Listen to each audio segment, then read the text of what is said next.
Shalom teman-teman smart people dimanapun berada. Selamat pagi, selamat siang, selamat sore, selamat malam untuk teman-teman yang mendengarkan program dari Street Justice.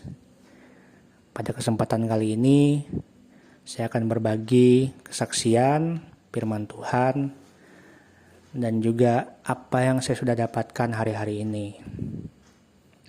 Jujur ya teman-teman, ketika membagikan kesaksian dan firman Tuhan di Street Justice kali ini, kalau boleh saya katakan posisi saya sedang tidak baik-baik saja dengan Tuhan.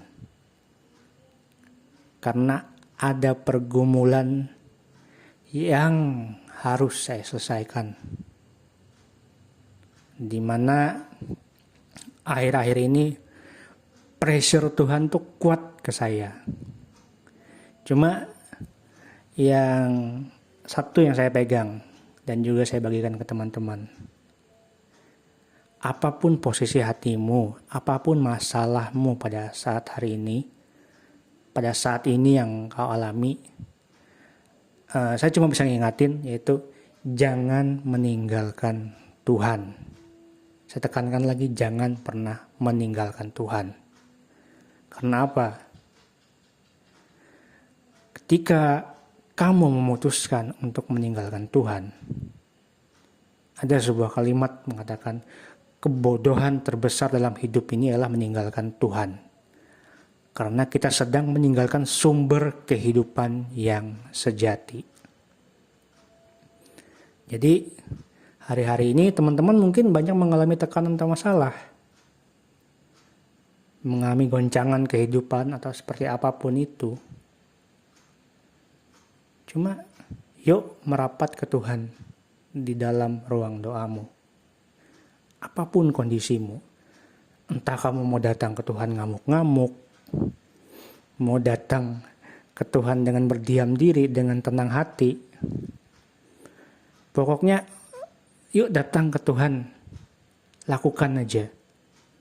Walaupun posisimu sedang tidak baik-baik saja. Kesaksian saya, posisi saya ketika saya sedang tidak baik-baik saja. Itu banyak teman-teman. Hal yang berkecamuk. Mulai dosa-dosa lama, pemberontakan. Dan segala sesuatu yang buruk itu kayak nempel di belakang. Dan kadang membisikkan kita untuk yuk balik ke hal yang lama itu tadi. Karena ketika kamu balik pun gak apa-apa gitu loh. Tidak jadi masalah. Tidak jadi masalah untuk si jahat. Tetapi menjadi masalah ketika kita sudah mengenal Tuhan. Jadi ketika saya mencoba berdoa, ada beberapa waktu saya tuh merasa tidak mendapatkan apa yang Tuhan taruh itu. Bahasanya tidak mendapatkan apa jawaban Tuhan.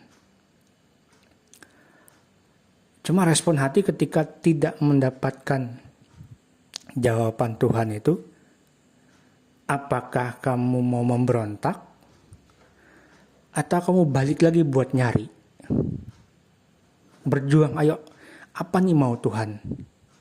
Apa nih yang harus kamu lakukan dari yang Tuhan mau tadi?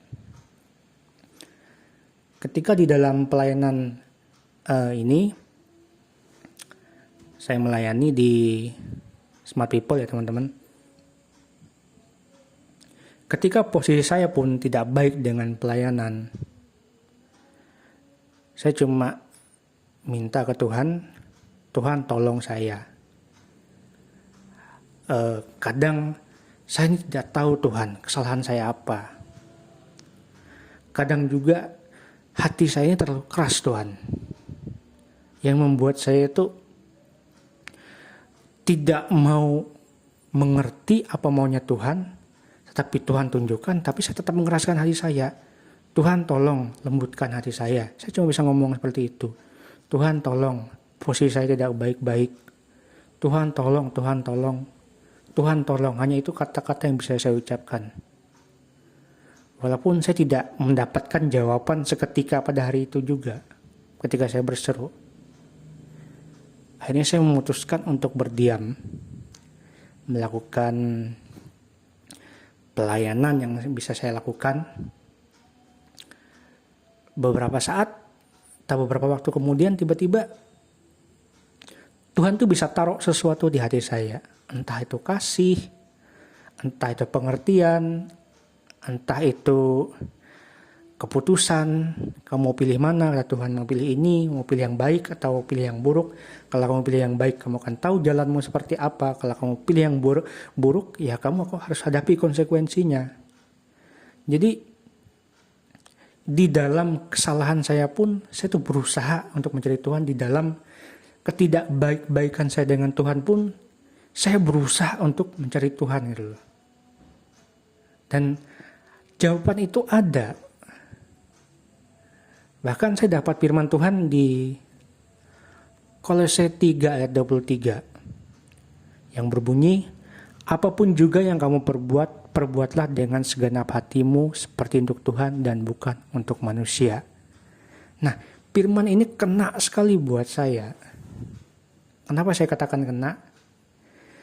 Ketika saya itu sudah tidak tahu ingin apa dan seperti apa dalam kehidupan saya, yang cuma bisa saya lakukan ke Tuhan yaitu, Tuhan, apapun posisi saya sekarang, saya akan lakukan ini sebisa saya, semampu saya apa yang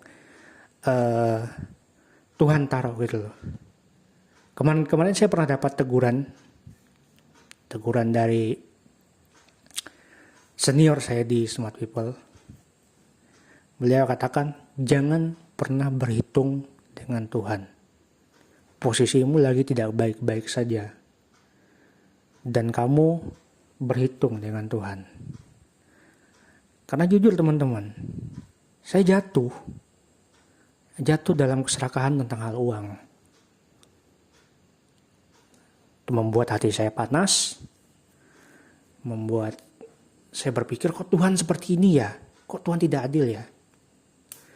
Padahal Tuhan sudah tetapkan sesuatu yang terbaik dari masalah tersebut.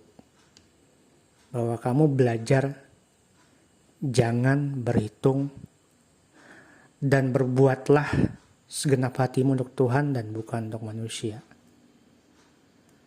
Berjalannya waktu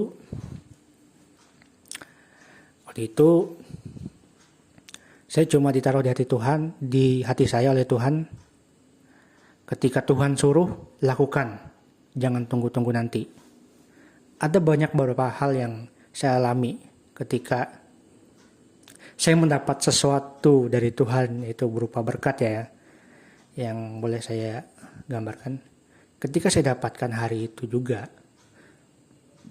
Tapi Tuhan itu tiba-tiba berbicara di dalam hati saya, berikan. Saya cuma bisa melakukan, ya saya berikan. Saya ingin dapatkan sesuatu, saya juga bingung.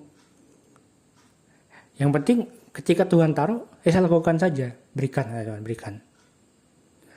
Waktu itu kejadian juga, saya dengan teman saya, satu tim dalam pelayanan Smart People, mengunjungi teman dari teman-teman yang disabel, yang sekarang itu merupakan kayak teman bercanda kami lah, keseharian kami gitu.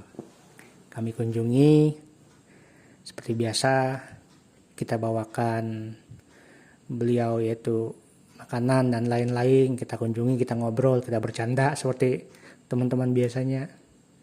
Ada satu kejadian di mana itu yang membuat saya tuh mikir jadinya. Tapi saya sempat berpikir, itu kesalahan saya. Tapi ketika suara Tuhan begitu kuat kalau menurut saya ya, berikan, akhirnya saya putuskan untuk memberikan. Waktu itu ada teman kita, dia itu punya handphone, tapi paket datanya habis. Kebetulan kita cek, ternyata dia ini suka yang namanya dia belajar handphone baru, sesuatu teknologi yang baru menurut dia, apalagi teman-teman dari disabilitas. Dia pasti dengan dengan rajinnya mempelajari hal-hal yang baru itu yang membuat, kalau boleh saya katakan, paket datanya habis. Jadi ketika paket datanya habis, beliau tuh cuma katakan, yuk antarin aku buat beli paket data, dia bilang gitu kan. Setelah ngomong-ngomong, terus dia katakan kalau paket data sekian harganya, cuma dapat sekian giga saja, dia bilang. Pada akhirnya saya tuh cuma membandingkan harga paket data tersebut melalui aplikasi yang biasa saya gunakan untuk beli paket data dengan harga yang dia belikan secara konvensional. Ternyata harga yang dia belikan secara konvensional itu mahal dan paketnya sedikit dibandingkan dengan saya yang membelikan paket lewat aplikasi. Akhirnya setelah ngomong-ngomong, beliau setuju bahwa akan kami belikan paket data dengan aplikasi yang saya gunakan. Ketika hendak membelikan paket data tadi, beliau ini dia bayar ke saya. Bukan bayar ke saya, artinya dia mau membelikan paket data tadi sesuai dengan uang yang dia punya, dengan sejumlah paket data yang didapatkan tadi. Akhirnya saya beli ya, dia bilang gitu kan. Oke. Ketika dia sudah beli, dia memberikan uang tersebut kepada saya. Ada sedikit pergolakan batin di hati saya, teman-teman ya, kalau boleh saya katakan. Pergolakan batin tersebut adalah antara terima atau tidak. Secara garis besar, kami pun mengajarkan ke dia ini bahwa ketika kalau bahasa saya, ketika kamu menjadi seorang yang kurang pun, ya kamu jangan bahasanya ya, jangan terlalu terpaku dengan kekuranganmu, tapi berusahalah untuk menjadi normal. Itu yang sering diajarkan oleh teman-teman dari beberapa hamba Tuhan disabilitas yang saya dengar khotbah mereka di YouTube. Bagus-bagus juga gimana mereka membangun diri mereka supaya bisa menjadi berkat bagi banyak orang dan diterima di orang-orang sekitar gitu loh. Nah, yang saya ajarkan ke teman saya ini tadi, yang disabilitas ini juga, bahwa jangan hanya menjadi penerima bahasa saya, tapi yuk lakukan sesuatu untuk hatimu. Secara perkataan tersebut benar, bahwa intinya yang saya bilang, jangan hanya jadi penerima, yuk jadi pemberi. Ketika dia memutuskan untuk membeli paket data tadi, dan paket itu sudah terbeli, dia memberikan uangnya kepada saya cuma mikir. Waktu itu Tuhan taruh,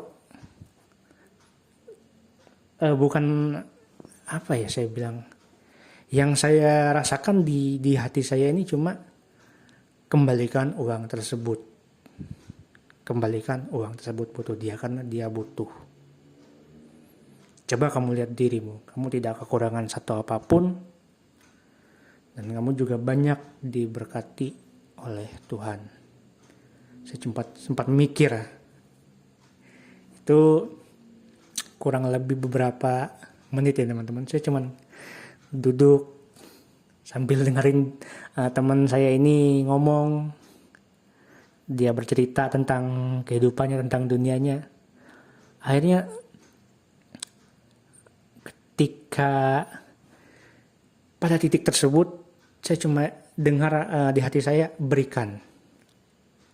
Saya cuma, iya Tuhan, saya bilang. Saya kembalikan uang tersebut tanpa banyak basa-basi. Dia cuma tanya, ini apa? Dia bilang, gitu kan. Udah, bawa aja, saya bilang gitu. Lalu ini apa? Dia bilang, ini uang ya, dia bilang gitu kan. Lalu ini uangnya kok dibalikin, dia bilang gitu kan. Saya cuma bisa ngomong, ambil aja, saya bilang gitu kan. Yang saya dapatkan ketika saya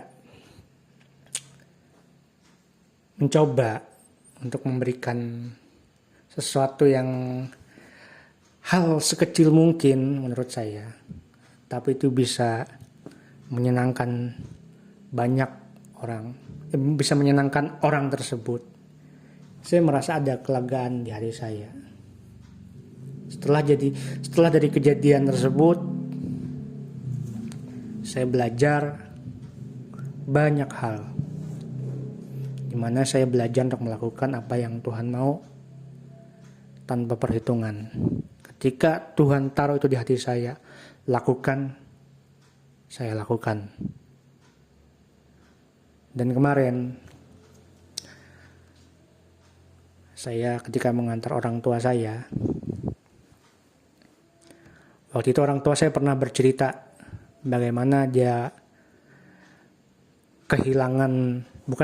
ketinggalan handphone di motor waktu sedang membeli sesuatu di pasar. Waktu itu beliau pernah bercerita di Street Justice. Ketika saya mengantarkan beliau, ternyata beliau bertemu dengan orang yang pernah mengembalikan handphone tersebut.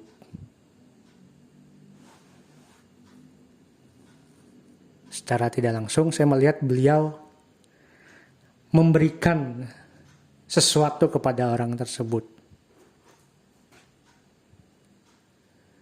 Terus beliau kembali ke kendaraan yang ditumpangi. Beliau cuma ngomong, iya, itu orang kemarin yang mengembalikan handphone saya dari motor. Yang saya pelajari adalah,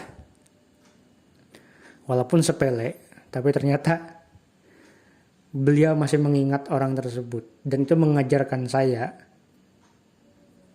bahwa ada tulis di dalam Yakobus 2 ayat 1, saudara-saudaraku, sebagai orang yang beriman kepada Yesus Kristus, Tuhan kita yang mulia, janganlah iman itu kamu amalkan dengan memandang muka.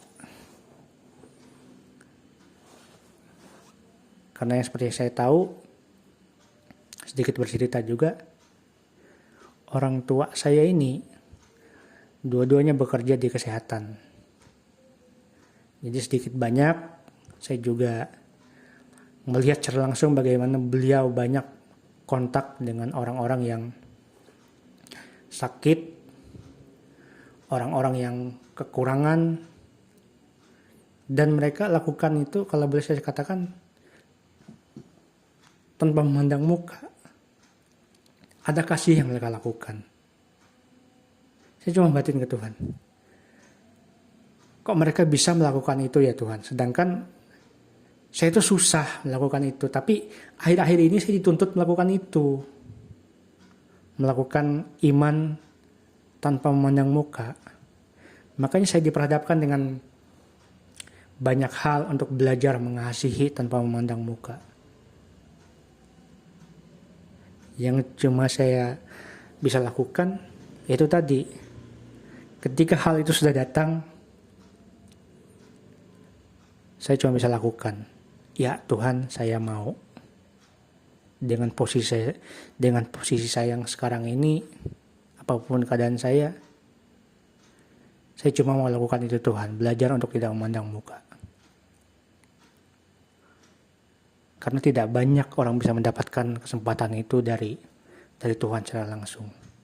Dan Tuhan itu kasih ke saya. Yang Tuhan mau cuma adalah respon hatimu bagaimana. ketika kamu diperhadapkan dengan sesuatu hal yang tidak mengenakan untuk kamu.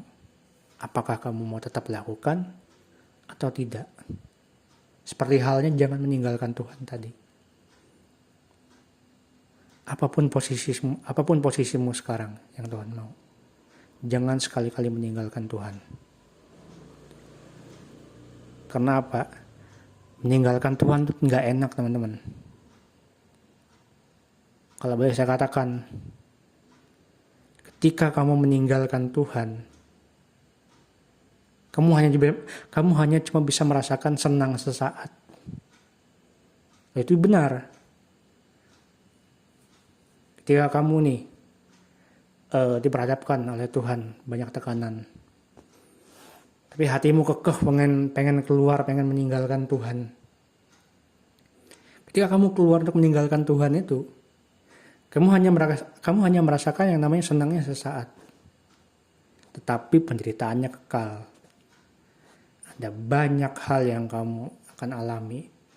Entah hatimu dibikin Tuhan tidak nyaman, kehidupanmu dibikin Tuhan tidak nyaman. Bahkan kamu akan selalu terjajah dan dipermalukan serta dipermainkan oleh iblis secara licik. Dan itu benar. Yang pasti akan kehilangan damai, sejahtera, dan kekuatan itu udah pasti, teman-teman. Ketika kamu meninggalkan Tuhan tadi. Akan kehilangan damai, sejahtera, dan kekuatan. Akan tersesat dan menuju kebinasaan yang akan terjadi ketika kamu meninggalkan Tuhan. Makanya ada Mazmur 62 ayat 2-5 mengatakan, hanya dekat Allah saja aku tenang, daripadanya lah keselamatanku, hanya pada Allah saja kiranya aku tenang, sebab daripadanya lah harapanku. Jadi pada kesempatan kali ini yang bisa saya bagikan adalah apapun posisimu baik sekarang enak, tidak enak, sedang dalam pergumulan, jangan tinggalkan Tuhan. Dan belajar untuk melakukannya dengan segenap hati apa yang Tuhan mau, seperti untuk Tuhan, bukan untuk manusia. Samping itu juga harus belajar bahwa lakukan kasih. Karena Tuhan tekankan lakukan kasih. Dan janganlah kamu memandang muka. Jadi hanya itu sedikit firman Tuhan, kesaksian hidup, bahkan pembelajaran yang bisa teman-teman pelajari dari Street Justice kali ini. Saya Samuel Pengendenga mengucapkan terima kasih. Tuhan Yesus memberkati.